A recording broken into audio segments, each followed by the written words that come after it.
Hello everyone, this is Abhishek Singh and today we are going to start our new chapter and which is very important according to inorganic chemistry। तो पूरा आपका inorganic chemistry cover करने वाला है एक तरीके से देखा जाए, और देखा जाए तो ब्लॉक केमिस्ट्री को भी मैक्सिमम पार्ट जो है हम लोग इसी चैप्टर में पढ़ लेंगे। और इस चैप्टर का नाम है क्या? Chemical bonding. जी हाँ, केमिकल बॉन्डिंग अपने आप में ही बहुत ज्यादा इंपॉर्टेंट चैप्टर है। पूरे इनऑर्गेनिक केमिस्ट्री में यदि हम बात करें तो केमिकल बॉन्डिंग नंबर 1 पर आता है सबसे मोस्ट इंपॉर्टेंट में। पीरियोडिक क्लासिफिकेशन जो हम लोग पढ़े हैं वो आपका एक बेस तैयार करके देता है जिसके ऊपर अब हम आगे बात कर सकेंगे। तो बिफोर स्टार्टिंग केमिकल बॉन्डिंग आपको you have must read what periodic classification. आपको एक बार जो है पीरियोडिक क्लासिफिकेशन पढ़ करके जरूर आना चाहिए, ठीक है? तभी आपको जो चीजें हैं वो यहाँ पे आगे अच्छे से आपको समझ में आएंगी कि हम क्या बोल रहे हैं। और ये चैप्टर इसलिए भी इम्पोर्टेंट है क्योंकि इसमें हम लोग जानेंगे कि बॉन्डिंग क्या होता है, किस किस प्रकार का बॉन्डिंग होता है, कौन कौन से थ्योरीज हैं, साथ ही साथ जो बॉन्ड बनते हैं कैसे बनते हैं, उनमें एंगल क्या होते हैं, बॉन्ड पैरामीटर्स क्या होते हैं, उससे रिलेटेड जितने भी थ्योरीज दिए हुए हैं उसके बारे में पढ़ना है। और साथ ही साथ हम लोग कुछ एक्स्ट्रा टाइप ऑफ बॉन्डिंग के बारे में पढ़ते हैं, डाइपोल मोमेंट के बारे में पढ़ते हैं, हाइब्रिडाइजेशन के बारे में पढ़ते हैं। सारे के सारे बहुत सारे टर्म आपके लिए एकदम नया नया यहाँ पे आता है और आपको देखने को मिलता है, ठीक है? तो चलिए स्टार्ट करते हैं आज का सेशन। हम लोग पहला लेक्चर रहेगा आपका केमिकल बॉन्डिंग का, ठीक है? तो स्टार्ट करेंगे हम लोग।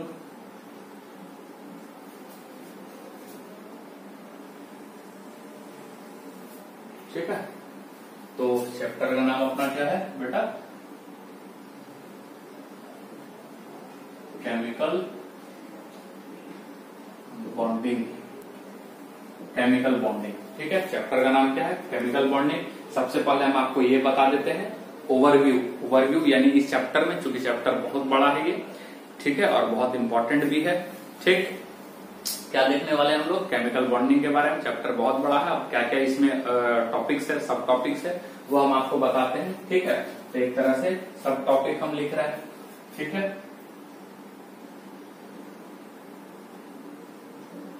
सब टॉपिक्स आपको बेटा क्या क्या पढ़ने हैं। हालांकि इसके अंदर भी आपको बहुत सारे टॉपिक अपने को पढ़ने को है, लेकिन मेन जो ओवरव्यू हम लोग ले रहे हैं चैप्टर का उसके बारे में हम आपको बता रहे हैं, ठीक है? कि मेन चीज क्या इस चैप्टर में पढ़ना है। तो सबसे पहले देखेंगे कॉज ऑफ केमिकल कॉम्बिनेशन, ठीक है?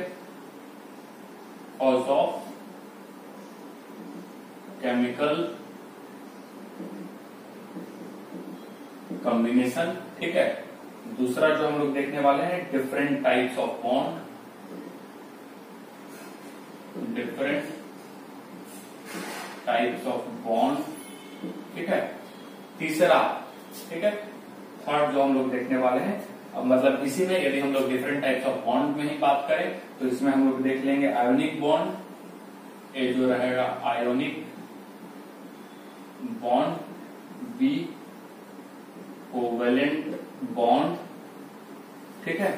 सी आपका कोऑर्डिनेट बॉन्ड, ठीक है, कोऑर्डिनेट बॉन्ड, और डी जो रहेगा वो क्या रहेगा बेटा आपका मेटेलिक बॉन्ड। और बेसिकली ये जो होंगे उसको हम लोग प्राइमरी बॉन्ड भी हम लोग कहेंगे, ठीक है? ये बेटा क्या रहेगा आपका एक तरह से प्राइमरी बॉन्ड भी इसको कहते हैं, ठीक है? हालांकि आगे हम अभी इसको बताएंगे, प्राइमरी बॉन्ड सेकेंडरी बॉन्ड जो रहेगा वो हम आपको बताएंगे, ठीक? अच्छा ठीक है, यहाँ भी हम लिख ही देते हैं या वही बता देंगे, ठीक है? और साथ ही साथ इसके अलावा आपको दो और पढ़ने को मिलेंगे, वंडरवॉल फोर्स ऑफ अट्रैक्शन और हाइड्रोजन बॉन्ड, ठीक है? ए रहेगा हाइड्रोजन बॉन्ड और साथ ही साथ बी क्या रहेगा इसमें वंडरवॉल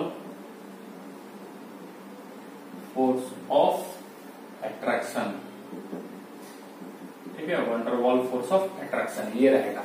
तो इसमें जो आपका दो कौन, ये जो पहला वाला जो हम ABCD लिखे हैं और दूसरा भी AB हम लिखे हैं, तो जो पहला वाला जो 4 है वो क्या है बेटा?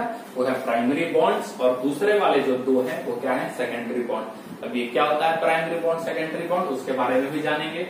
तीसरा जो टॉपिक है अपना various theories of covalent bond, ठीक है? Various theories of chemical bond. ठीक है, केमिकल बॉन्ड से रिलेटेड जो वेरियस थ्योरीज आए वो आपको यहाँ पे पढ़ना है। अब सॉरी, केमिकल कोवलेंट बॉन्ड। ठीक है, कोवलेंट बॉन्ड से रिगार्डिंग जितने भी वेरियस थ्योरीज देखे गए हैं उसके बारे में आपने को पढ़ना है। ठीक है, आया बात समझ में? आयनिक बॉन्ड के बारे में नहीं, क्योंकि आयनिक बॉन्ड हम लोग जानेंगे कि नॉन डायरेक्शनल होता है, डायरेक्शन उसमें नहीं होता है, वो actually only force of attraction होता है दो अपोजिट चार्जेस के बीच में। लेकिन कोवलेंट बॉन्ड जो होता है वो कैसे बनता है? शेयरिंग ऑफ इलेक्ट्रॉन से, और शेयरिंग ऑफ इलेक्ट्रॉन से बनता है तो इसमें एक डायरेक्शन होता है, बॉन्ड का एंगल होता है, बॉन्ड लेंथ होता है, यानी बॉन्ड पैरामीटर्स के बारे में हम जानते हैं। इसीलिए इसके रिगार्डिंग जो है कई सारे थ्योरीज आए। तो जो थ्योरीज है उसमें सबसे पहला जो है अपना, जो सबसे पहला देखने को मिलेगा वो लिविस ऑक्टेट रूल। ठीक है, लिविस ऑक्टेट रूल। ठीक है, लिविस नाम के साइंटिस्ट है, उन्हीं में है। दूसरा जो है valence bond theory, valence bond theory, जिसको हम लोग डी के भी नाम से हम लोग जानते हैं। ठीक है, सी में पढ़ना हाइब्रिडाइजेशन, जिसके बारे में हम लोग थोड़ा सा प्रोटीन टेबल में पढ़े हैं। ठीक है, डी में जो है वो वैलेंस सेल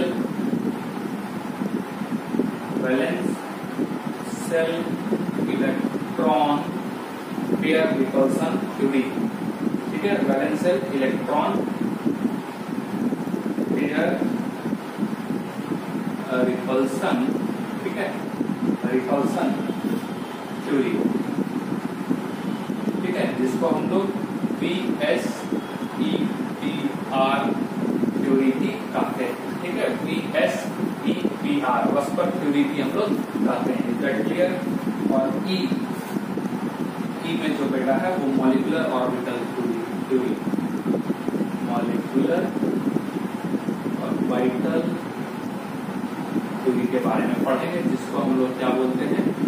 MOT के नाम से जानते हैं। That clear? क्या बोलते हैं इसको? MOT।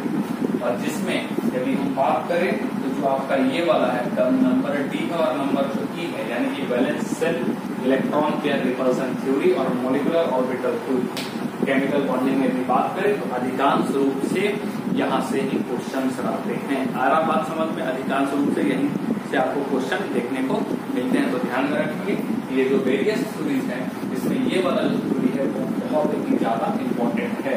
आ रहा बात समझ में?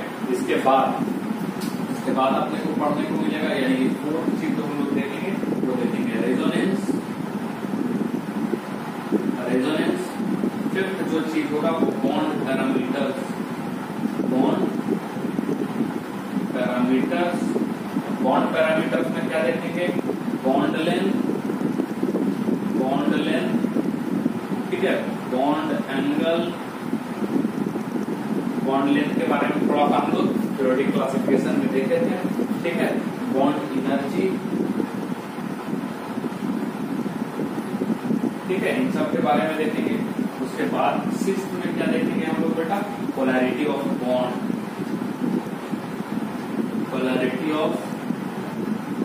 बॉन्ड, जिसको हम लोग डाइपोल मोमेंट भी कहते हैं। डाइपोल मोमेंट भी कहते हैं। सेवेंथ में क्या हम लोग देखने वाले हैं? स्पेशल बॉन्डिंग सिचुएशन,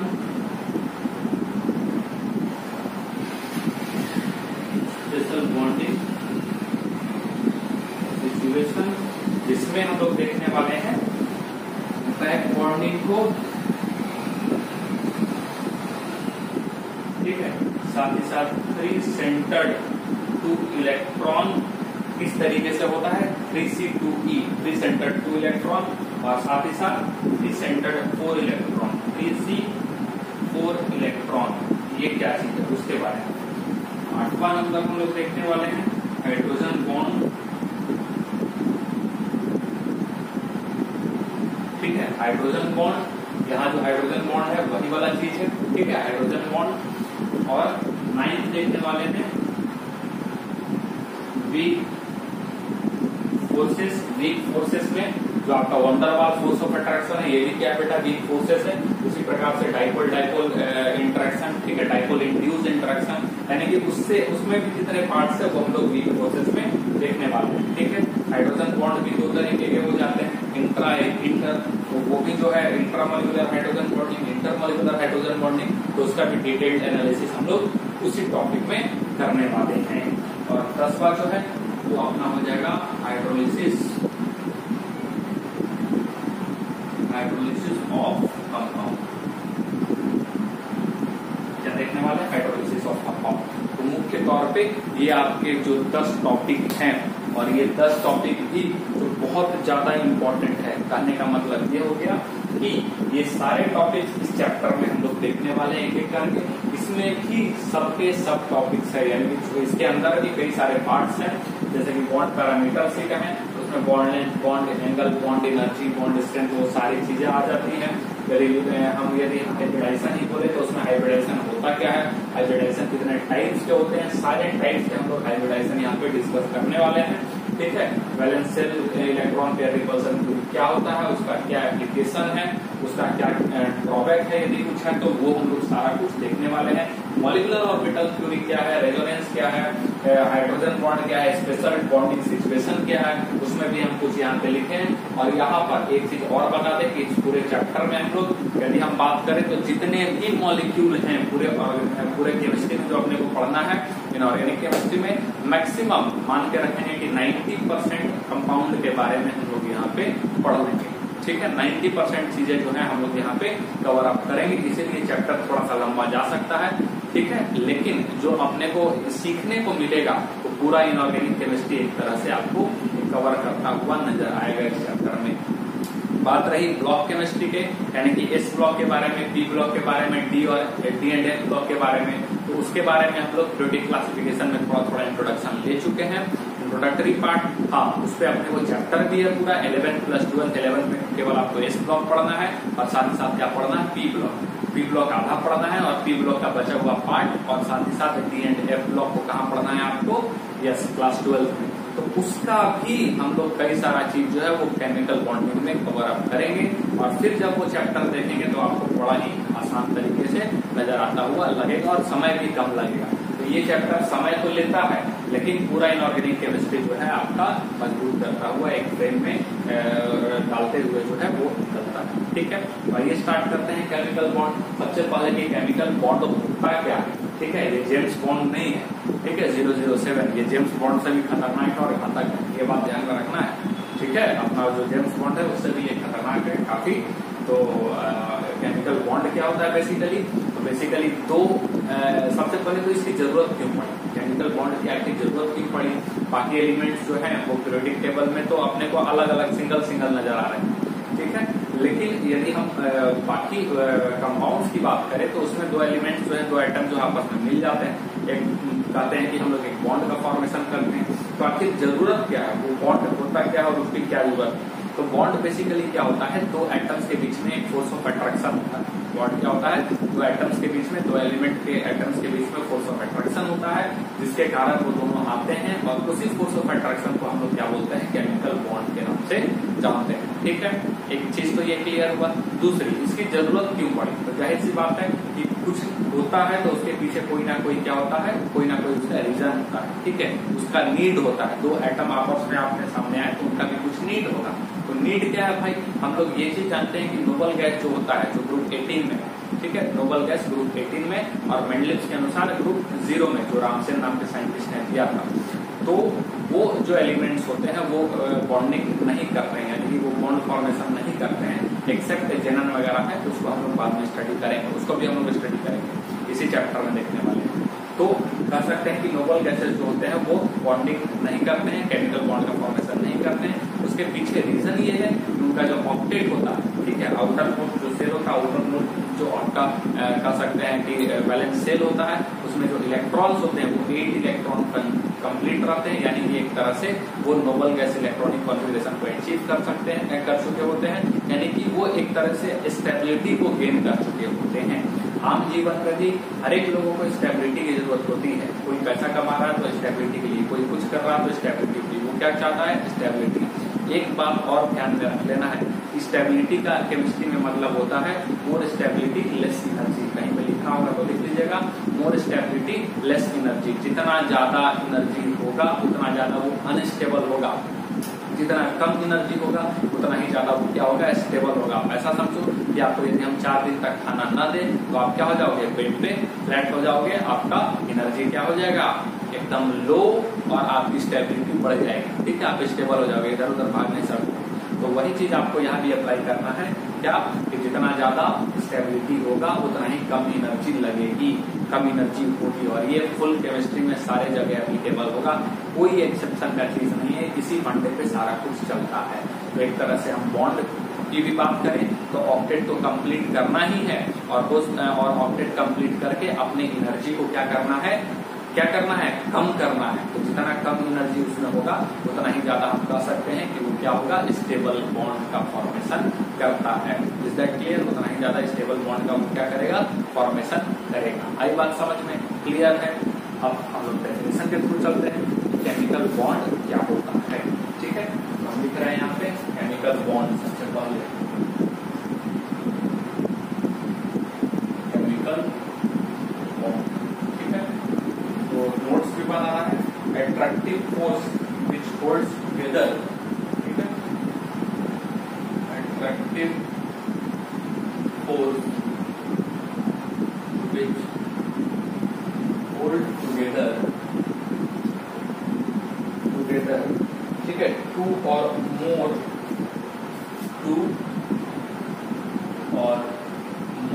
दो या दो से अधिक, या फिर या, ठीक है, और same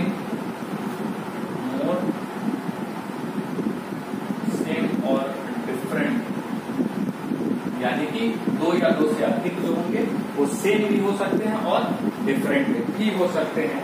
species together as a unit,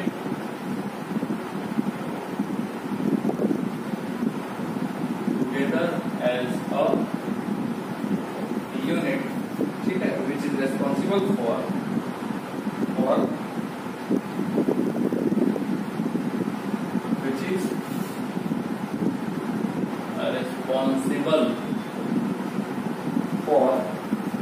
existence of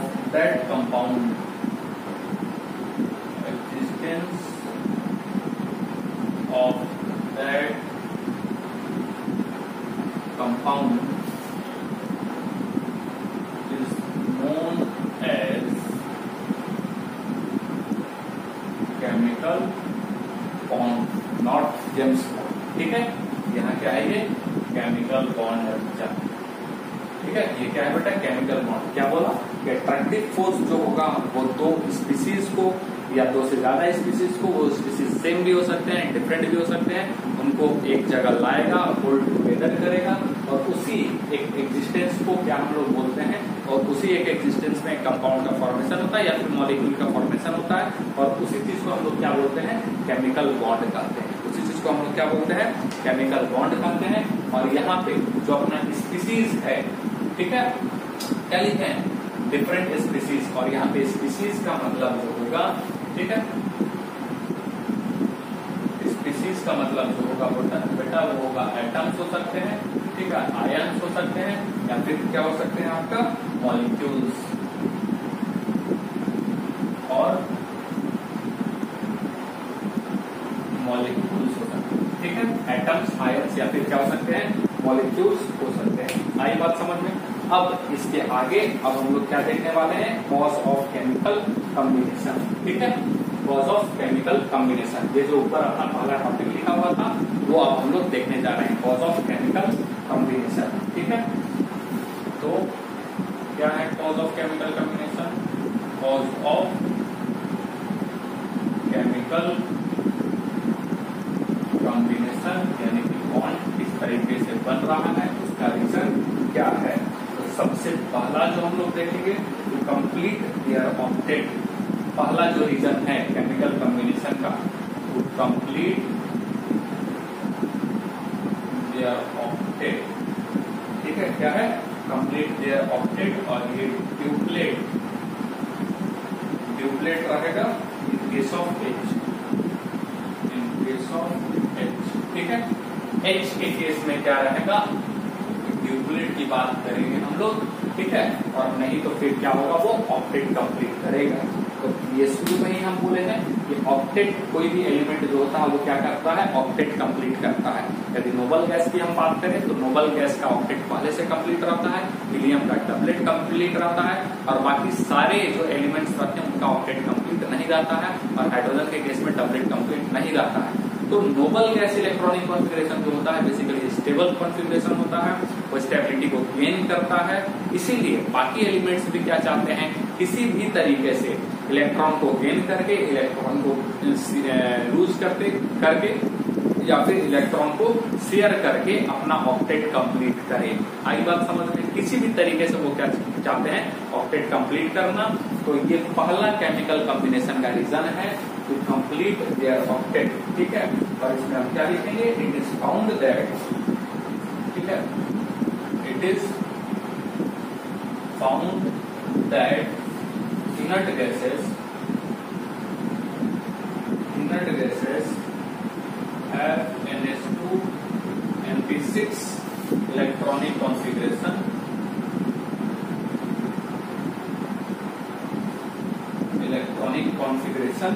except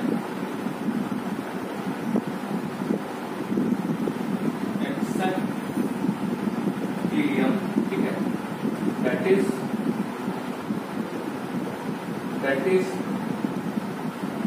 they have complete octet, ठीक है, hence does not involve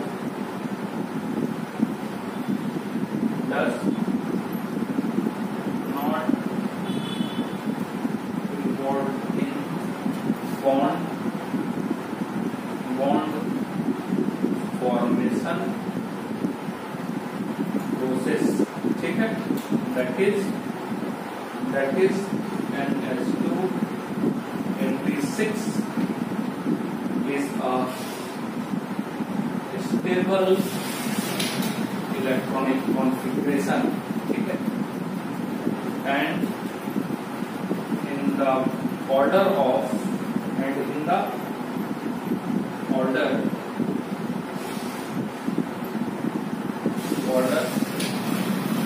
achieve that stable electronic configuration. Other elements, ठीक है, other elements participate, ठीक है, participate in bond formation. आई बात समझ में, क्या बोले, जो बोले हैं वही पूरा लिखा हुआ है कि ऐसा पाया गया है कि इनर्ट गैस का इलेक्ट्रॉनिक कॉन्फ़िगरेशन क्या होता है, NH2 NP6 होता है, ठीक है, except helium, that is they have complete octet, वो अपना ऑक्टेट कंप्लीट कर चुके होते हैं, इसीलिए वो इन्वॉल्व नहीं होते हैं बॉन्ड फॉर्मेशन के प्रोसेस में। दैट इज कहने का मतलब ये हुआ कि NH2 NP6 जो होता है वो स्टेबल कॉन्फ़िगरेशन होता है, और इसी ऑर्डर पे अचीव करने के लिए, स्टेबल कॉन्फ़िगरेशन को अचीव करने के लिए जो दूसरे एलिमेंट होते हैं वो बॉन्ड फॉर्मिंग में पार्टिसिपेट करते हैं। Is that clear? तो ये हुआ पहला। दूसरा जो होता है वो होता है to minimise their potential energy, ठीक है, टू मिनिमाइज देयर, ठीक है,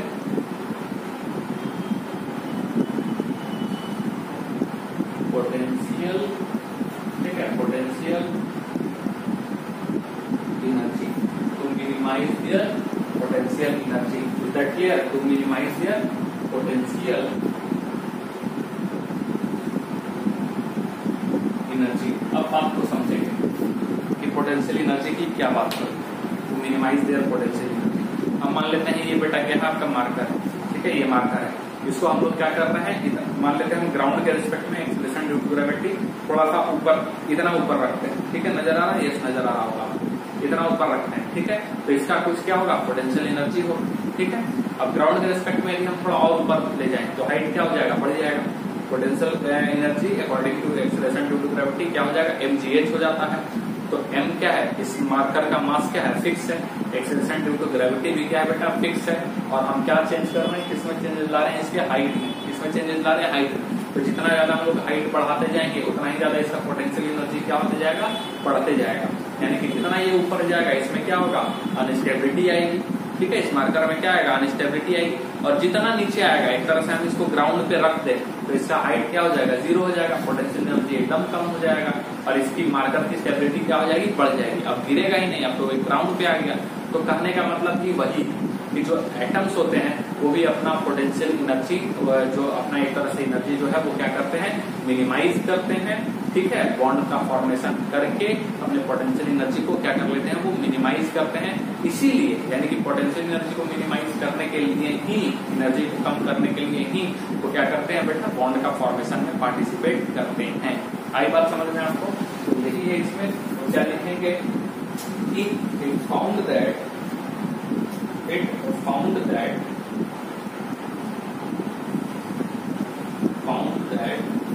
found that state of minimum potential energy, state of minimum potential energy, ठीक है, is most stable for any system, ठीक है, any system and in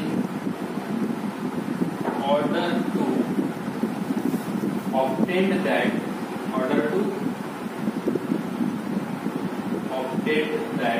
ठीक है, order to obtain that state of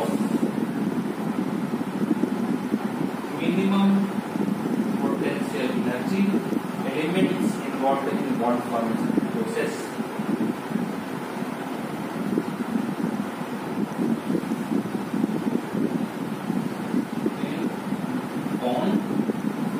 ठीक है, बॉन्ड फॉर्मेशन प्रोसेस ध्यान लिखना होगा, बॉन्ड फॉर्मेशन प्रोसेस।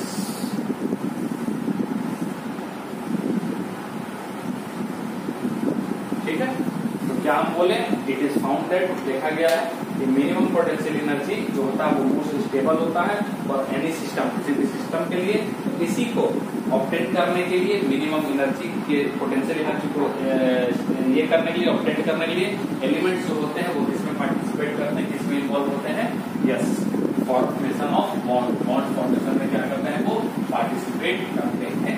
अभी इस चीज को थोड़ा सा समझेंगे भी।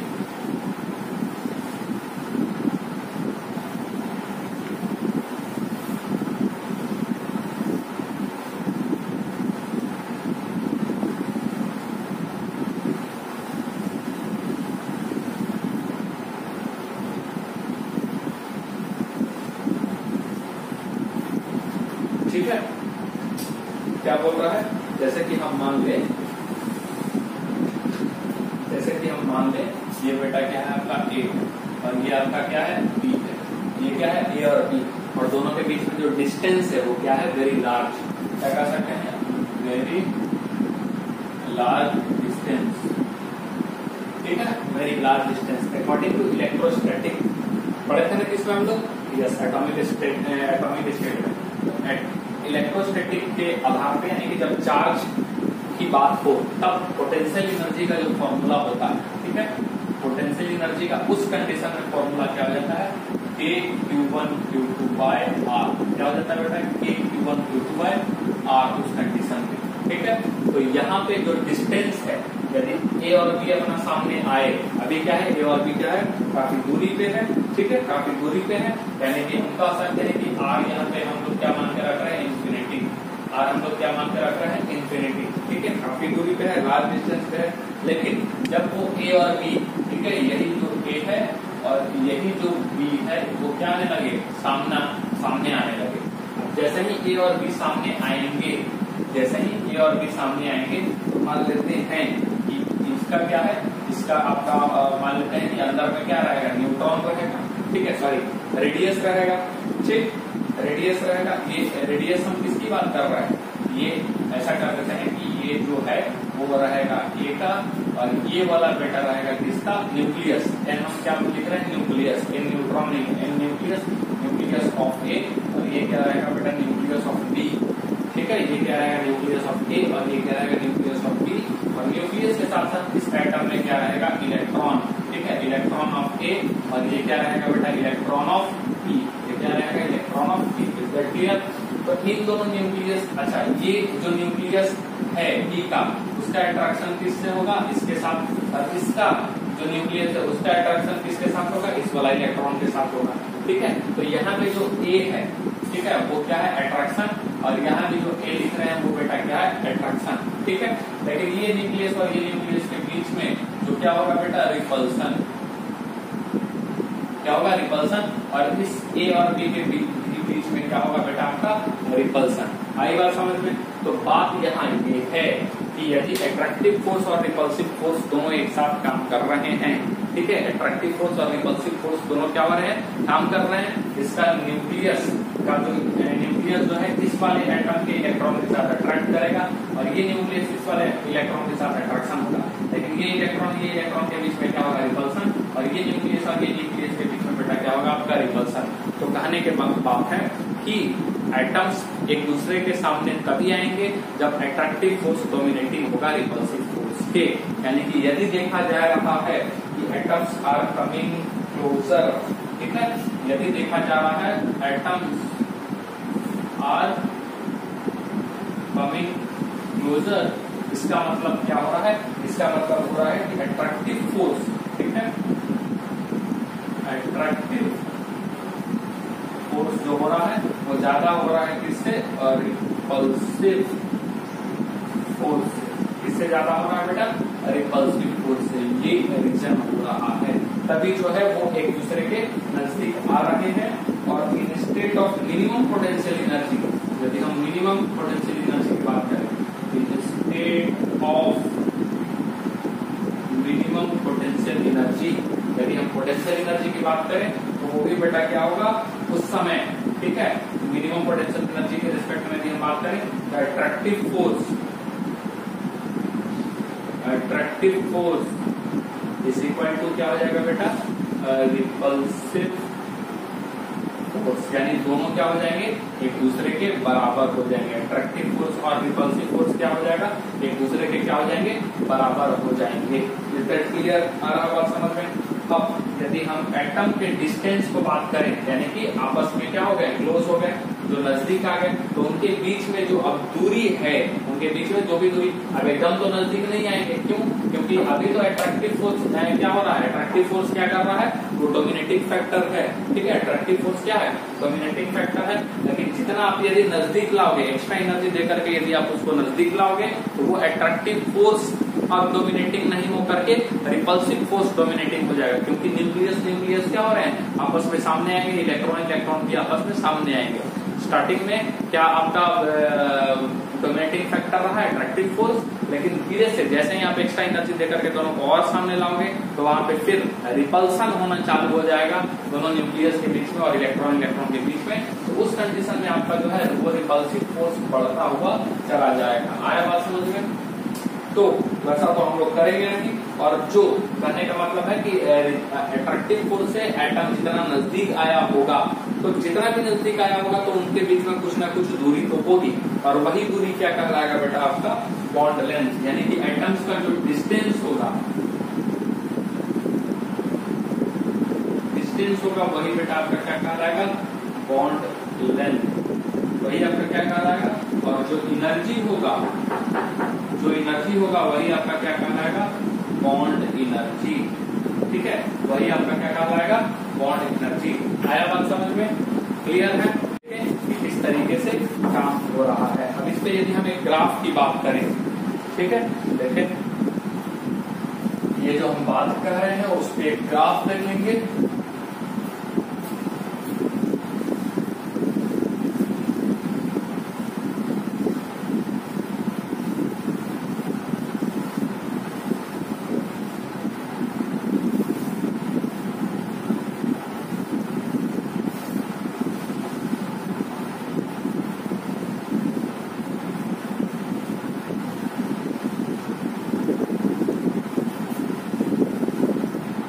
बात बोले हम उस पे अब हम एक ग्राफ बताते हैं आपको, जो और आपको बात को क्लियर करेगा, ठीक है। तो जैसे यदि हम बात करें जो हम ग्राफ लेंगे वो किसके किसके रेस्पेक्ट में लेंगे, तो पोटेंशियल एनर्जी और आर, ठीक है, पोटेंशियल एनर्जी और आर के रेस्पेक्ट में ये आपका ग्राफ होगा, ठीक है।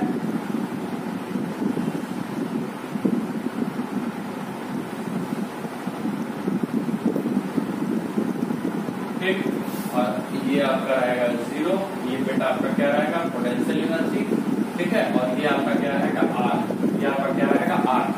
तो जब दोनों के बीच में एनर्जी जो रहता है वो कम रहता है, ठीक है, एक तरह से हम मान के चलते हैं कि दोनों एटम के बीच में एनर्जी क्या है, कुछ एनर्जी होगा, ठीक है, लेकिन तो एनर्जी यदि मतलब कि दो एटम्स एक दूसरे से काफी दूरी पे होगा, डिस्टेंस काफी ज्यादा होगा, ठीक है, तो हम यहाँ से चालू होगा, ये आर है, ठीक है, डिस्टेंस काफी ज्यादा होगा, उसके बाद जैसे ही सामने आएंगे कम क्लोजर आएंगे, यानी बाद हम ग्राफ को हम बना लेते हैं, तब हमको एक्सप्लेन करने में आसानी होता है, ठीक है। ये इस प्रकार से कहने का मतलब क्या है कि जब इनका दूरी काफी ज्यादा था, आर क्या था काफी ज्यादा था, और ये आपका पोटेंशियल एनर्जी है, कुछ पोटेंशियल एनर्जी था, ठीक है, और जितना नजदीक आते गए इनके बीच में क्या हो गया, अट्रैक्शन बढ़ता गया, अट्रैक्टिव फोर्स बढ़ता गया, पोटेंशियल एनर्जी इसका क्या होते गया, डिक्रीज होते गया, यानी कि ये स्टेबलाइज होते गए, एटम जो है स्टेबलाइज होते गए, और स्टेबलाइज होने के बाद, ठीक है, स्टेबलाइज होने के बाद और आप ले आओगे नजदीक तो फिर क्या होगा, अट्रैक्टिव फोर्स काम करने लगेगा। इसका मतलब ये हो गया कि ये वाला जो जगह होगा, ये वाला जो जगह होगा, बात को समझेंगे, ये वाला जो जगह होगा, ठीक है, ये वाला जो जगह होगा वही बेटा आपका क्या कहलाएगा, यहाँ पे आपका क्या होगा, मिनिमम पोटेंशियल एनर्जी, ठीक है, मिनिमम पोटेंशियल एनर्जी होगा, और यही वाले जगह पे क्या होगा, बॉन्ड फॉर्मेशन होगा, ठीक है, यही वाले जगह पे क्या होगा बेटा, बॉन्ड फॉर्मेशन होगा, और इस दूरी से, ठीक है, इस दूरी से यदि हम इसको डॉटेड डॉटेड दिखा देते हैं, ठीक है, इस दूरी से लेकर के ये वाला जो दूरी होगा, क्योंकि सामने लाए हैं ना, इस दूरी से जो होगा उसी को हम लोग क्या कहेंगे, बॉन्ड लेंथ कहते हैं, इसी को हम लोग क्या बोलेंगे बेटा, बॉन्ड लेंथ, BL, ठीक, उसी को क्या बोलेंगे, बॉन्ड लेंथ। और ये वाला जो एनर्जी जो नजर आ रहा है, ये वाला पार्ट, और यहाँ से लेकर के दूरी को, जो ये पोटेंशियल एनर्जी कहीं ग्राफ है, तो ये वाला चीज जो कहलाएगा ये क्या कहलाएगा, बॉन्ड एनर्जी कहलाएगा। आई बात समझ में आपको, ये चीज पूरा क्लियर हुआ कि क्या चीज है। और आर बेटा यहाँ क्या है, आर डिस्टेंस है, ठीक है, आर तो ये जो ग्राफ हम लिए हैं आर और पोटेंशियल एनर्जी के रेस्पेक्ट में लिए हैं, ठीक है, आर और पोटेंशियल एनर्जी के रेस्पेक्ट में क्लियर हुआ। तो ये ग्राफ जो है पूरा बताता है आपका कि कोई भी जो सिस्टम है, कोई भी जो बॉन्ड फॉर्मेशन हो रहा है, इसमें पोटेंशियल एनर्जी क्या हो रहा है, कम रहेगा, तभी बॉन्ड में फॉर्मेशन हो रहा होगा, ठीक है, यानी कि जो बॉन्ड फॉर्मेशन होने के बाद उसका पोटेंशियल एनर्जी जो होगा वो क्या हो जाएगा, एकदम कम हो जाएगा, मिनिमम पोटेंशियल एनर्जी पे आ जाएगा। और यदि हम उसको और नजदीक ले जाएंगे एटम्स को, दोनों एटम्स को, तो पोटेंशियल एनर्जी फिर क्या होगा, और बढ़ता चला जाएगा, ठीक है, पोटेंशियल एनर्जी क्या हो जाएगा, इंक्रीज हो जाएगा, और वो फिर अनस्टेबल कहलाने लगेगा। आई बात समझ में क्लियर हुआ, बात हम क्या बोल रहे हैं। अब हम लोग क्या देखेंगे, क्लासिफिकेशन ऑफ केमिकल बॉन्ड, ठीक है, क्या देखेंगे अब हम लोग, क्लासिफिकेशन ऑफ केमिकल बॉन्ड, ठीक है, क्लासिफिकेशन ऑफ केमिकल बॉन्ड। तो क्लासिफिकेशन ऑफ केमिकल बॉन्ड जो रहेगा इसमें लिखते हैं कि on the basis of electronic valency theory, electronic valency theory के आधार पे and structure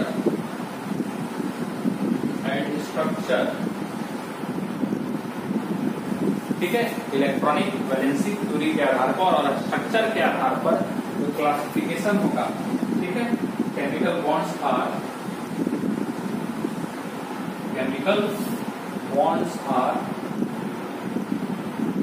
ठीक है, chemical bonds are classified into following categories,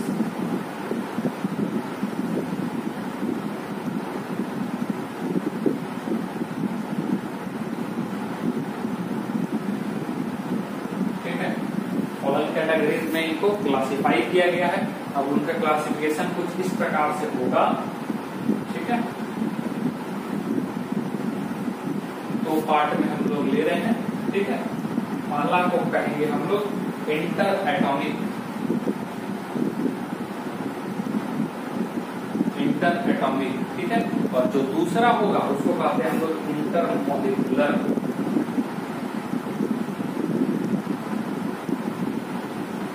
ठीक है।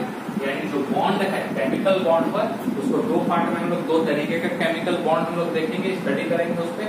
पहला जो होगा वो इंटर एटॉमिक कहलाएगा और जो दूसरा होगा वो इंटर मॉलिक्यूलर कहलाएगा। इंटर एटॉमिक का मतलब होता है बॉन्ड फॉर्म्ड बिटवीन एटम्स, ठीक है।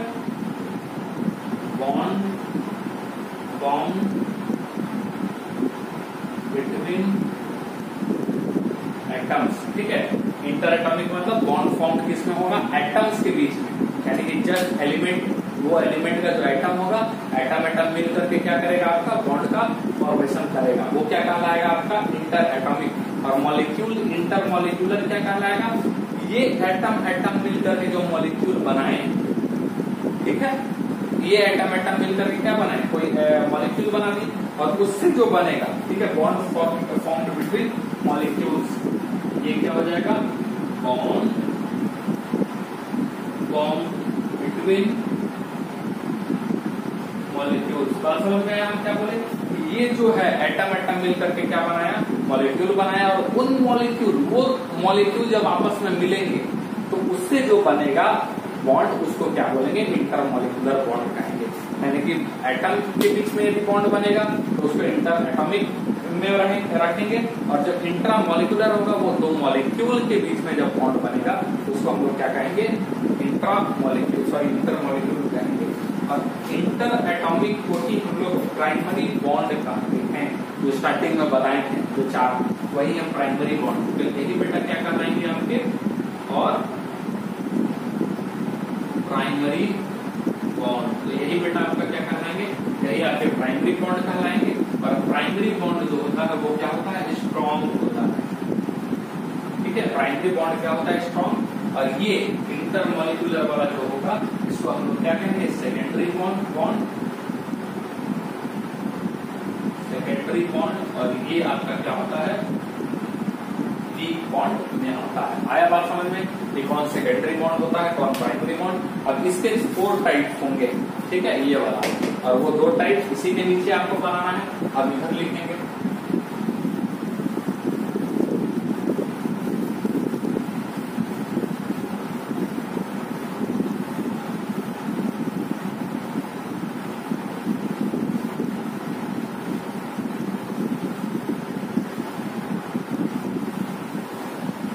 ठीक है, आया बात समझ में। तो सबसे पहले इधर इंटर एटॉमिक वाला जो पार्ट है वो वाला चीज हम लोग देखेंगे। उसमें क्या है कि ये इस साइड हम लोग देख रहे हैं, तो ये 4 तरीके के होंगे। पहला कहेंगे आयोनिक बॉन्ड, ठीक है। उसके बाद क्या हो जाएगा, कोवेलेंट बॉन्ड, ठीक है। तीसरा क्या हो जाएगा, कोऑर्डिनेट बॉन्ड, ठीक है। और चौथा क्या हो जाएगा आपका, मेटालिक बॉन्ड, ठीक है। तो ये आपका क्या हो गया, प्राइमरी बॉन्ड्स। और जो सेकेंडरी बॉन्ड्स होंगे वो बेटा आपका क्या हो जाएगा, इधर क्या कहलाएगा, वो सबसे पहला इसमें होगा हाइड्रोजन बॉन्ड, और दूसरा जो होता है वो क्या होता है, वॉन्डर वॉल फोर्स, ठीक है। Van der Waals force of attraction, van der Waals force of attraction, ठीक है। तो ये आपको पढ़ने हैं, आए बात समझ में। तो सबसे पहले हम लोग शुरुआत करेंगे किससे, या फिर हम इसको वीक फोर्स लिख देते हैं, ठीक है। वॉन्डर वॉल तो केवल एक हो जाएगा, इसमें जो कई सारे जो आएंगे वो क्या हो जाएंगे, वीक फोर्सेस, इसमें वॉन्डर वॉल भी आ जाएगा, वीक फोर्सेस, ठीक है। इसमें जितने भी वीक फोर्सेस हैं वो सारे इसमें आ जाएंगे। तो सबसे पहले हम लोग इससे शुरुआत करेंगे आयनिक बॉन्ड, लेकिन ये भी हम थोड़ा सा एनर्जी का भी चैप्टर बता देते हैं कि क्या एनर्जी का चैप्टर है आपका, क्या एनर्जी का रोल है। तो यदि हम बात करें यहाँ पे बॉन्ड्स, और ये बात करें बॉन्ड एनर्जी, ठीक है। जो बॉन्ड मजबूत होगा उसका क्या होगा, बॉन्ड एनर्जी भी ज्यादा होगा बेटा। तो बॉन्ड मजबूत कब होगा, जब वो बनते समय मैक्सिमम अपने पोटेंशियल एनर्जी को क्या करेगा, रिड्यूस करेगा। जितना ज्यादा पोटेंशियल एनर्जी को रिड्यूस करेगा उसमें उतना ही स्टेबिलिटी आएगी और उसको तोड़ने में उतना ही बॉन्ड एनर्जी की जरूरत पड़ेगी। यानी सिंपल, जिसका ज्यादा बॉन्ड एनर्जी होगा वो बॉन्ड मजबूत होगा और मजबूत होगा तो उसका पोटेंशियल एनर्जी क्या होगा बेटा, एकदम कम होगा। तो यदि हम बात करें आयोनिक और कोवलेंट की, ठीक है, आयोनिक कोवलेंट का जो बॉन्ड एनर्जी का जो रेंज होता है वो 200 to 400 और ये किलो जूल पर मोल की बात हम कर रहे हैं, ठीक है। यानी कि इनके दो जो बॉन्ड है आयोनिक और कोवलेंट, उनका रेंज जो है बॉन्ड एनर्जी का वो ये होता है। उसके बाद हाइड्रोजन बॉन्डिंग का यदि हम बात करें, हाइड्रोजन बॉन्डिंग का बात करें तो वो 10 से 40 होता है। और यदि वीक फोर्सेस का बात करें, वीक फोर्सेस का बात करें तो वो 2 से 10 आपको देखने को मिलता है। तो ये बॉन्ड एनर्जी का भी थोड़ा काम आपको बता दिए, इसका भी आपको पास क्या होना चाहिए, नॉलेज होना चाहिए। अब हम लोग आएंगे आयोनिक बॉन्ड की तरफ, ठीक। तो बढ़ते हैं आयोनिक बॉन्ड की तरफ।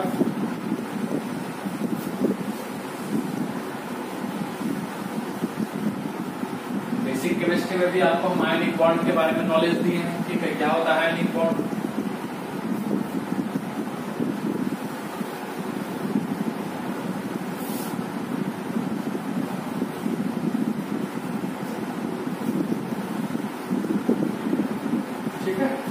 आयोनिक बॉन्ड बेसिकली क्या होता है बेटा, एनायन से बनते हैं। आयोनिक बॉन्ड एनायन और कैटायन जो रहते हैं, यानी कि एक तरह से आयंस से क्या बनते हैं, आयोनिक बॉन्ड बनते हैं। Is that clear? और वो कभी भी सिमिलर स्पीसीज के साथ नहीं बनते, यानी कि दोनों ए नहीं हो सकता, बी नहीं हो सकता, सी नहीं हो सकता, यानी कि दोनों सेम टाइप से नहीं बन सकते। जब भी बनेंगे डिफरेंट स्पीसीज के साथ बनेंगे और वो भी आयंस का फॉर्मेशन करके। उनके बीच में देखा जाए ट्रूली स्पीकिंग, यदि हम कहें ट्रूली स्पीक यदि हम करें उसके बारे में बात करें तो उनके बीच में कोई एक बॉन्ड नहीं होता है, केवल और केवल फोर्स ऑफ अट्रैक्शन ही होता है, और वो भी अपोजिटली चार्जेस के कारण। आई बात समझ में हम क्या बोल रहे हैं? तो अपोजिटली चार्जेस के बीच में जो फोर्स ऑफ अट्रैक्शन होता है उसी को हम लोग क्या बोलते हैं, आयोनिक बॉन्ड कहते हैं। Is that clear? और तो डिफरेंट स्पीसीज के अंदर ही वो पाया जाएगा। देखिए जरा इसके बारे में क्या चीज है, तो हम क्या बोलेंगे, आयोनिक बॉन्ड। सबसे पहले किसके बारे में देखेंगे, आयोनिक बॉन्ड किसको कहते हैं? तो क्या होता है भाई, chemical bond form between two और मोर different atoms as a result of complete transfer of electron, that is by lose or gain of electron is known as ionic, ठीक है, आयोनिक बॉन्ड, ठीक है। इसी को हम लोग क्या बोलते हैं, आयोनिक बॉन्ड। तो chemical bond formed between two और मोर डिफरेंट एटम्स, ध्यान रखना डिफरेंट एटम्स के बीच में कैसे बनेगा, तो result of complete transfer of electron. ये पहले भी पढ़ चुके हैं, आईटी, यानी कि क्या आईटी का मतलब क्या होता है, इंफॉर्मेशन टेक्नोलॉजी नहीं। आईटी का मतलब यहाँ पे क्या होगा बेटा, कि आई फॉर क्या होगा, आयोनिक बॉन्ड, और टी फॉर क्या होगा, ट्रांसफर ऑफ इलेक्ट्रॉन। यानी जहाँ पे आपका ट्रांसफर ऑफ इलेक्ट्रॉन हो रहा है तो डिफरेंट स्पीसीज के बीच में उसी में होगा। कंप्लीट ट्रांसफर ऑफ इलेक्ट्रॉन जहाँ देखे उसी को हम लोग क्या बोलते हैं बेटा, आयोनिक बॉन्ड के नाम से जानते हैं। और इसमें हम लोग लिख सकते हैं, और यदि और डेफिनेशन इसका लिखना है, force of attraction operating between, ठीक है, force of attraction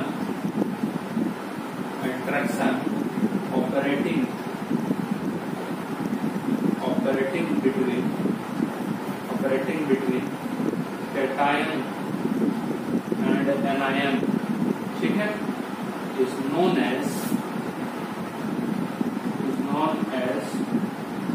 ionic bond. इसी को हम लोग क्या बोलेंगे, आयोनिक बॉन्ड। कैटायन और एनायन के बीच में जो फोर्स ऑफ अट्रैक्शन होगा उसी चीज को हम लोग क्या बोलते हैं बेटा, आयोनिक बॉन्ड कहते हैं। ठीक है, अब आयोनिक बॉन्ड के बारे में थोड़ा सा जाने, जैसे कि एग्जांपल के तौर पे हम दे रहे हैं फॉर्मेशन ऑफ NaCl। ठीक है, सबसे पहले क्या देखेंगे, फॉर्मेशन ऑफ NaCl। NaCl भी क्या है बेटा, एक तरह से आपका आयोनिक बॉन्ड है। तो इसका फॉर्मेशन किस प्रकार से होगा वो भी हम आपको बताते हैं। ठीक है, इसका फॉर्मेशन किस तरीके से होगा। तो सबसे पहले बात तो ये हो गया कि जो फॉर्मेशन होगा NaCl का वो कैसे होगा। तो पहले क्या बनेगा, केटाइन्स बनेंगे और फिर साथ ही साथ क्या बनेगा बेटा, आपका एनाइन्स बनेंगे। केटाइन और एनाइन्स दोनों आपको देखने को मिलेंगे, यानी कि Na जो है वो Na प्लस में कन्वर्ट हो जाएगा और Cl जो है वो किसमें कन्वर्ट हो जाएगा, Cl माइनस में। ठीक है, Na किसमें कन्वर्ट हो जाएगा, Na प्लस में, और Cl किसमें कन्वर्ट हो जाएगा बेटा, Cl माइनस में। ठीक है, और दोनों के बीच में जो फोर्स ऑफ अट्रैक्शन होगा उसी को हम लोग क्या बोलेंगे, और साथ ही साथ ऑक्टेट भी कंप्लीट करेगा, और दोनों के बीच में जो फोर्स ऑफ अट्रैक्शन होगा उसी को हम लोग क्या कहेंगे बेटा, आयोनिक बॉन्ड। उसी को हम लोग क्या कहेंगे, ionic bond. Is that clear. तो जैसे यदि हम बात करें तो ये आपका है, मान लेते हैं Na, ये क्या है Na, और Na किसमें कन्वर्ट हो जाएगा, Na प्लस, और साथ ही साथ एक इलेक्ट्रॉन। इसका यदि Z बात करें तो Z होता है बेटा 11, और इलेक्ट्रॉनिक कॉन्फिगरेशन क्या होता है 2 8 और 1। ठीक है, आफ्टर लूज 1 इलेक्ट्रॉन, ये क्या हो जाएगा 2 और 8, और यही वाला आपका 8 इलेक्ट्रॉन है, और ये बेसिकली क्या हो गया बेटा आपका ऑक्टेट कंप्लीट। ये क्या हो गया, ऑक्टेट कंप्लीट। ये आपका क्या कर लिया, ऑक्टेट कंप्लीट कर लिया। ठीक है, इसको हम लोग OC भी लिखेंगे, बाद में क्या लिखेंगे, OC। ठीक, अब ये क्या किया है, 1 इलेक्ट्रॉन लूज। ठीक, अब Cl जो है, ठीक है, Cl जो है वो क्या करेगा, वो आपका क्या करेगा, उसी इलेक्ट्रॉन को मान लेते हैं, ले लेता है ये। ठीक है, और ये 1 इलेक्ट्रॉन क्या किया, गेन, और जिससे बन गया Cl माइनस। इससे पहले Z इसका कितना होता है 17, और इलेक्ट्रॉनिक कॉन्फिगरेशन 2 8 और 7। एक इलेक्ट्रॉन लेने के बाद 2 8 और 8। ठीक है, 2 8 और क्या हो गया 8, और ये ऑक्टेट क्या कर लिया आपका कंप्लीट। इज दैट क्लियर, समझ में आया। और वही Na प्लस और Cl माइनस, ठीक है, वही Na प्लस और साथ ही साथ जो Cl माइनस है दोनों मिलकर के क्या बना देगा NaCl, या फिर हम इसको लिख सकते हैं Na प्लस और Cl minus. Is that clear, समझ में आ रहा है आपका क्या बता रहे हैं। यानी कि यदि हम कहें, ठीक है, कि बेसिकली इन दोनों के बीच में कोई बॉन्ड नहीं है, जैसे कि हम लोग कोवलेंट बॉन्ड में दिखाते हैं तो एक लकीर खींच देते हैं, वो हम लोग रिप्रेजेंटेशन यहाँ नहीं दे सकते हैं। यहाँ बेसिकली क्या है, ये Na प्लस है, और ये बेटा क्या है Cl माइनस। Na प्लस है और ये क्या है Cl माइनस, और इन्हीं के बीच में, ठीक है, ये Na प्लस है और ये Cl माइनस, और इन्हीं के बीच में क्या है बेटा, फोर्स ऑफ अट्रैक्शन है। जो अपोजिट चार्जेस जो हैं उनके बीच में एक फोर्स ऑफ अट्रैक्शन नजर आ रहा है, और वही वाला चीज को हम लोग क्या कहते हैं, यस, आयोनिक बॉन्ड हम लोग कहते हैं। आया बात समझ में। Electrostatic force of attraction, electrostatic force of attraction. Clear, क्या होगा, इलेक्ट्रोस्टैटिक फोर्स ऑफ अट्रैक्शन। और ध्यान में रखेंगे रिप्रेजेंटेशन। ठीक है,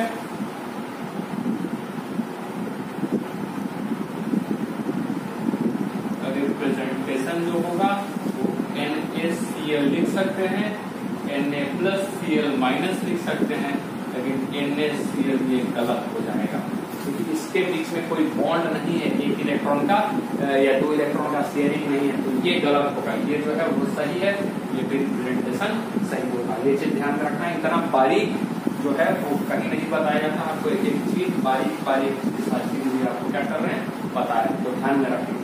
फॉर्मेशन ऑफ NaCl देखिए। अच्छा, इसका एक LDS देख लेते हैं। ठीक है, LDS आगे भी बताने वाले हैं, लेकिन यहाँ भी देखते चले।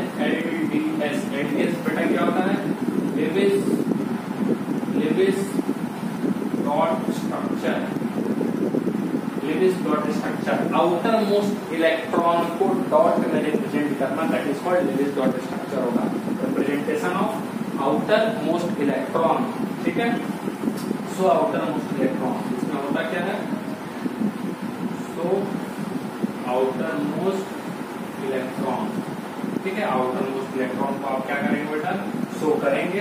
तो जैसे कि Na पे तो कोई आउटर इलेक्ट्रॉन बचा नहीं, तो वो क्या हो जाएगा बेटा Na प्लस। ठीक है, और Cl में कितने चार्ज हो गए, कितने इलेक्ट्रॉन हो गए, टोटल 8, क्योंकि सारे जो 7 तो पहले से था, एक आ गया 8, तो ये हो गया ये, और इस पे क्या आ जाएगा माइनस वाला चार्ज। Is that clear? यही क्या होगा रिप्रेजेंटेशन किसका, NaCl का। ठीक है, इसको थोड़ा सा पास लिख देंगे, ये रहा Na प्लस। ठीक है, अब यदि हम देखेंगे फॉर्मेशन ऑफ KBr, किसका देखने वाले हैं, फॉर्मेशन ऑफ, यही देखते हैं दूसरा, ये पहला था, दूसरा फॉर्मेशन ऑफ KBr, दूसरा थोड़ा देख लेते हैं। तो बेटा क्या रहेगा, ये K इसमें कन्वर्ट हो जाएगा K प्लस, और साथ ही साथ एक इलेक्ट्रॉन में ये क्या किया, 1 इलेक्ट्रॉन लूज। ठीक है, इससे Z इसका कितना था 19, और इलेक्ट्रॉनिक कॉन्फिगरेशन 2 8 8। ठीक है, एक ये हो गया, और एक इलेक्ट्रॉन लूज करने के बाद क्या हो जाएगा बेटा, 2 8 8 हो जाएगा। ठीक है, उसी प्रकार से नीचे रहेगा Br, ऊपर लिखते हैं इसका,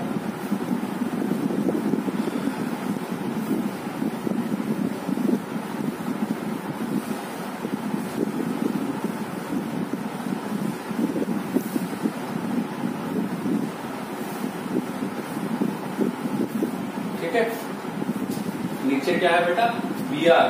ठीक है, यानी कि ये है आपका Br, और Br जो है वो क्या करेगा, एक इलेक्ट्रॉन ले लेगा, और जिससे ये क्या कन्वर्ट हो जाएगा Br माइनस। ठीक है, जिससे क्या कन्वर्ट हो जाएगा Br माइनस, ये क्या कर रहा है 1 इलेक्ट्रॉन गेन। इसका Z जो होता है वो क्या होता है बेटा 35, इलेक्ट्रॉनिक कॉन्फिगरेशन करेंगे तो क्या हो जाएगा 2 8 18 और 7। ठीक है, कितना हो जाएगा 2 8 18 और 7, ऐसा आपको नजर आएगा इसका इलेक्ट्रॉनिक कॉन्फ़िगरेशन। और जब एक इलेक्ट्रॉन ले लेगा तो क्या हो जाएगा 2 8 18 और क्या हो जाएगा आपका, ठीक है, लास्ट में क्या आ जाएगा 8। क्लियर है, बात समझ में आ रहा है?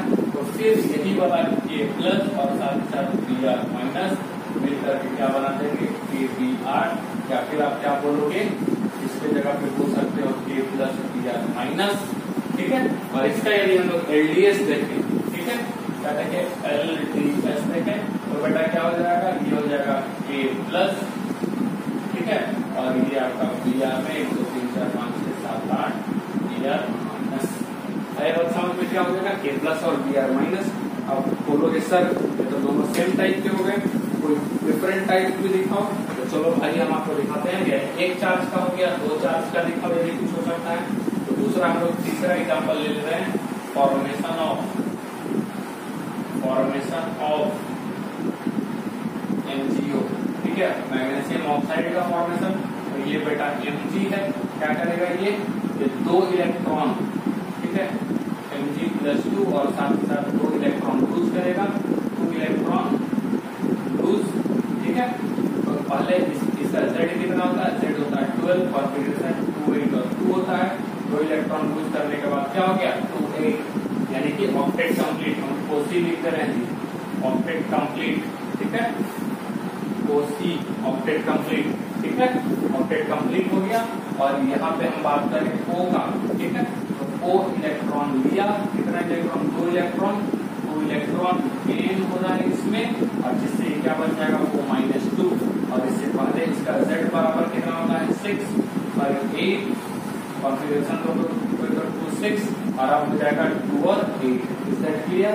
अब ये Mg+2 और साथ ही साथ O-2 मिलकर के क्या बन जाएंगे MgO। ठीक है, और इनका लेविस डॉट स्ट्रक्चर यानी कि LDS यदि देखोगे LDS, तो फिर बेटा क्या हो जाएगा आपका, ये Mg पे क्या आएगा +2, और ये O पे क्या आ जाएगा 1 2 3 4 5 6 7 8, और ये -2।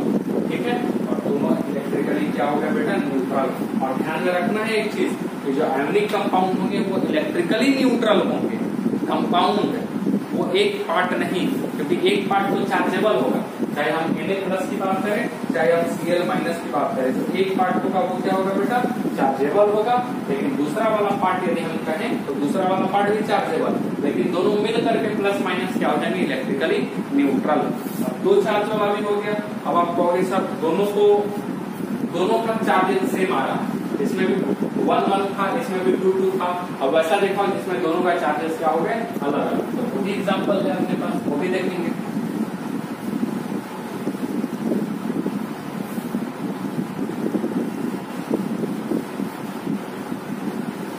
हम छोड़ेंगे एक भी चीज नहीं, एक एक पॉइंट, एक एक चीज आपके नोटबुक में जाएगा, लेकिन आपको थोड़ा मेहनत करना है, पेशेंस रखना है, ठीक है। फॉर्मेशन ऑफ क्या लिख रहे हैं हम लोग, N2S hydrogen sulphide, sorry sodium sulphide, कितना हो जाएगा 4। फॉर्मेशन ऑफ Na2S, ठीक है। तो बेटा Na के साथ क्या होगा, Na लेगा एक इलेक्ट्रॉन, ठीक है,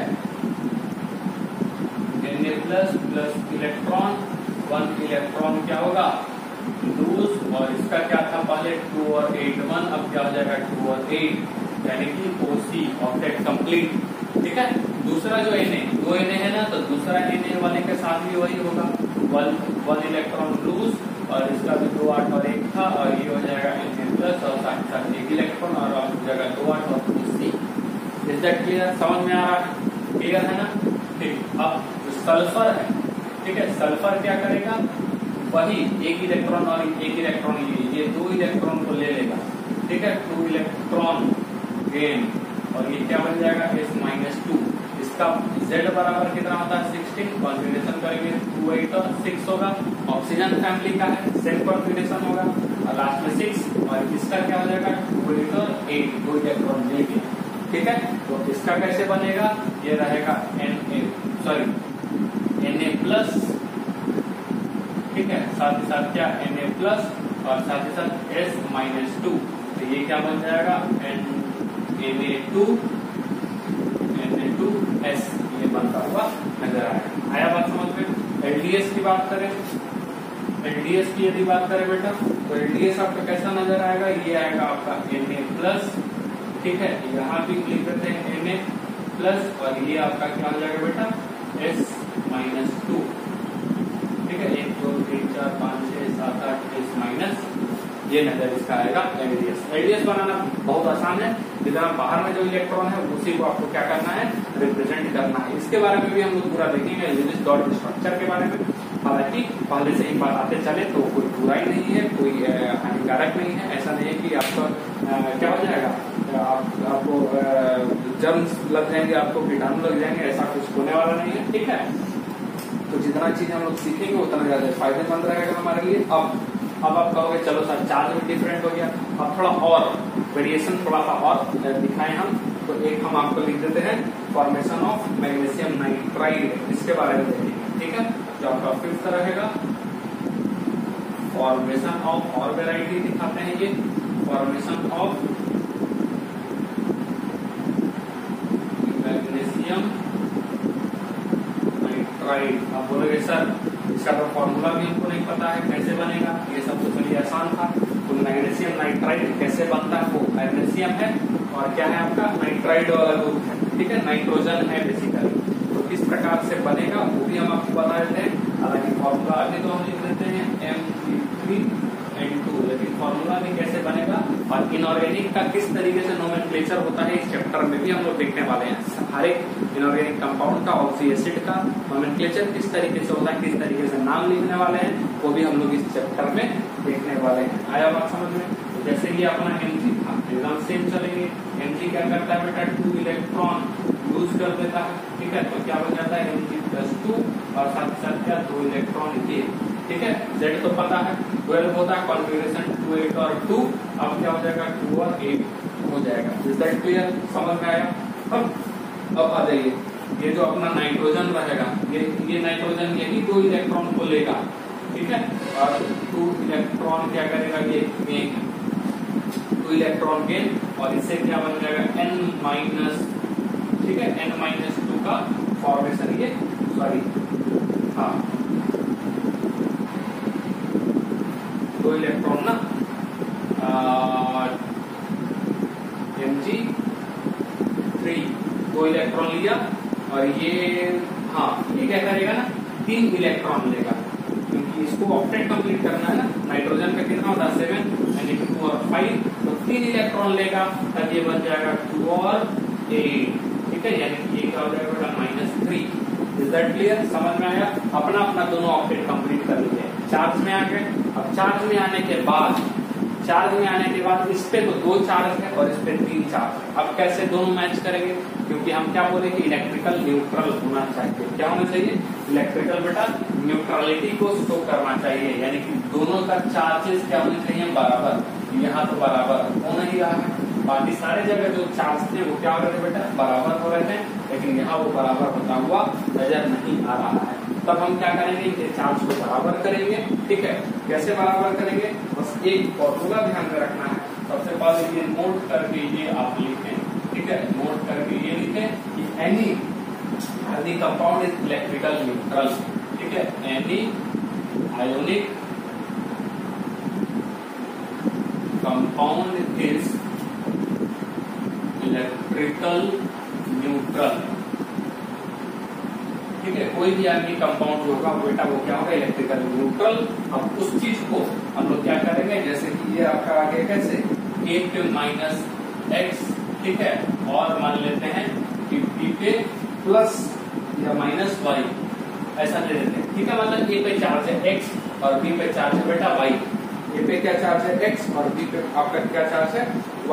ठीक है, तो इसको ठीक है हम x प्लस कर देते हैं और y माइनस। ठीक है, अब इसको हम लोग क्या बनाएंगे? क्या करना है आपको? ये x को कहाँ डाल देना है? b के पास। इसका कोफिशिएंट बना देना है ये, यानी कि इसको क्या बना देना है? x, और जो y था उसको बना देना है इसका कोफिशिएंट। तो क्या हो जाएगा? Charge balance. समझाते हैं यहाँ दिखा करके। तो ये क्या हो जाएगा बेटा? a पे हम लोग क्या डाले? y, तो a y, ठीक है, और b पे क्या डाले? x, तो b x। ये यानी कि ये आपको क्या करेगा? इस फॉर्मूले से चलेंगे तो जो होगा वो इलेक्ट्रिकली न्यूट्रल हो जाएगा, नहीं जो हो रहा है वो भी क्या हो जाएगा? Electrically neutral. तो ये नोट आपके ध्यान में रखेंगे।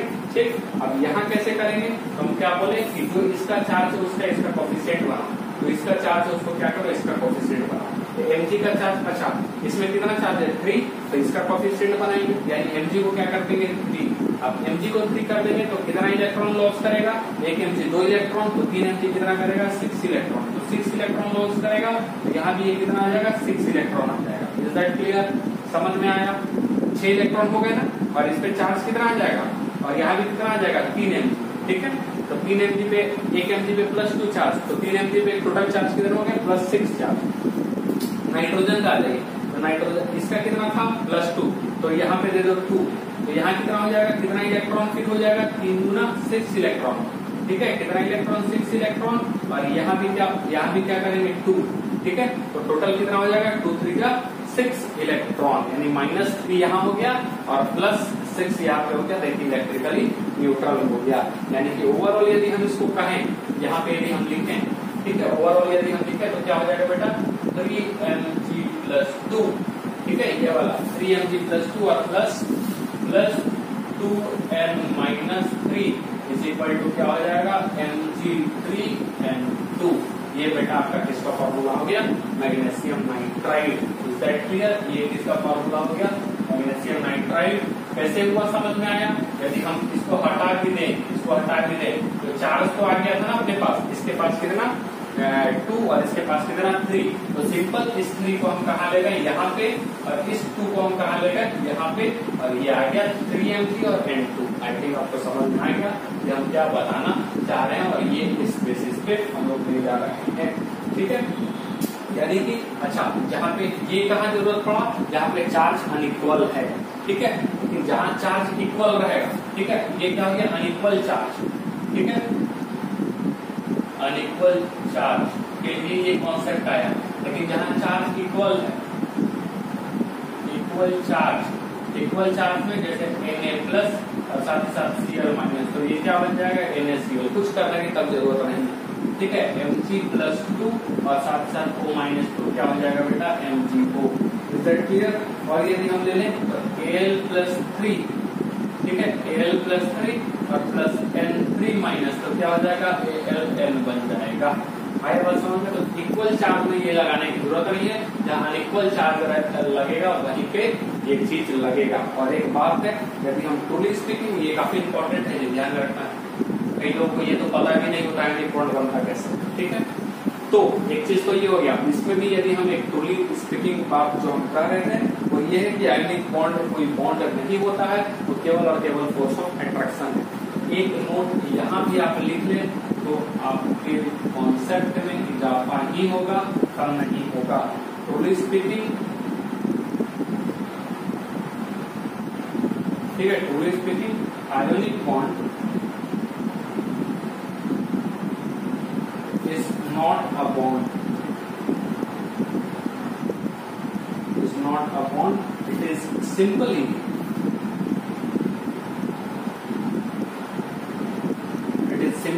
electrostatic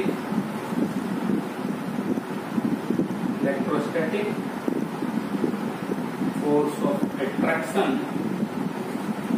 Electrostatic force of attraction between oppositely charged ions.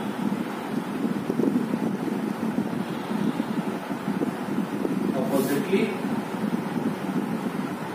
charged ion. Is that clear? तो ये नोट जो है आप बना के रखिएगा और ये वाला नोट तो आपके लिए इम्पोर्टेंट है। ध्यान में आया ये वाला, ठीक। तो आज का क्लास में हम लोग क्या देखें, फॉर्मेशन ऑफ आयनिक कंपाउंड्स तक जो है वो हम लोग कवर किए हैं, ठीक है। धीरे ही जा रहे हैं, फास्ट नहीं जा रहे हैं, एक एक चीज को कॉन्सेप्ट को समझते हुए, क्योंकि ये पूरा चैप्टर आपके लिए जो है एक बहुत ही तगड़ा मजबूत बेस बनाने वाला है, जिससे आपको आगे जो है इनऑर्गेनिक केमिस्ट्री में दिक्कत परेशानी नहीं होगी। चलिए हम लोग अगले क्लास में फिर से मिलते हैं। Till then good bye.